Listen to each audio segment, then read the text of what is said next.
परिश्रम ही सफलता की कुंजी है।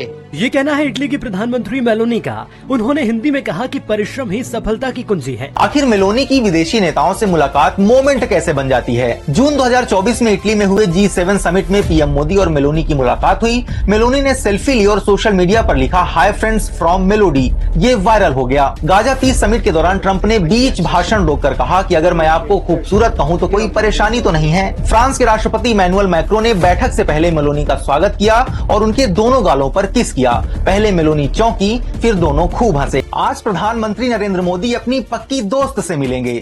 सोशल मीडिया को मीम्स रील्स के लिए खजाना मिलने वाला है, क्योंकि लोग तलाशेंगे दोनों की तस्वीरों में खुशी, एक्सप्रेशंस। पर इन सब की तलाश के बीच जरूरी हो जाता है ये समझना भी कि नाइट क्लब में बार टेंडर का काम करने वाली लड़की कैसे इटली की पहली महिला प्रधानमंत्री बनी। 15 जनवरी 1977 को इटली के रोम शहर में जॉर्जिया मेलोनी का जन्म हुआ। पिता फ्रांसिस्को टैक्स एडवाइजर थे और मां अन्ना नोवेल राइटर। जॉर्जिया से 2 साल बड़ी बहन एरियाना भी हैं। हालांकि माता पिता के बीच सब ठीक नहीं था। जॉर्जिया अपनी ऑटोबायोग्राफी ईओ सोनो जॉर्जिया में लिखती हैं, माँ अन्ना मैरिड लाइफ को लेकर परेशान थी। जब मैं गर्भ में थी तो माँ ने इसे गिराने का सोचा, लेकिन आखिरी समय पर वो क्लिनिक से लौट आई। मैं उनकी हिम्मत की कर्जदार हूँ। जॉर्जिया जब 1 साल की थी तो पिता ने अलग होकर दूसरी शादी कर ली। माँ ने अकेले ही दोनों बेटियों की परवरिश की। पिता जो घर छोड़ गए थे उसमें आग लग गई थी। सब कुछ खाक हो गया। उन दिनों दोनों बहनें अपने नाना नानी के साथ फर्श पर सोती थीं। अन्ना कुछ नॉवेल लिखकर खर्च चलाती थी, लेकिन ये काफी नहीं था। जॉर्जिया की बहन एरियाना बताती हैं, गरीबी के चलते जॉर्जिया कॉलेज नहीं जा सकी। उसने सीडी बेचकर, बच्चों की देखभाल कर और नाइट क्लब में नौकरी कर पैसे कमाए। 2013 में जॉर्जिया ने भी कहा था,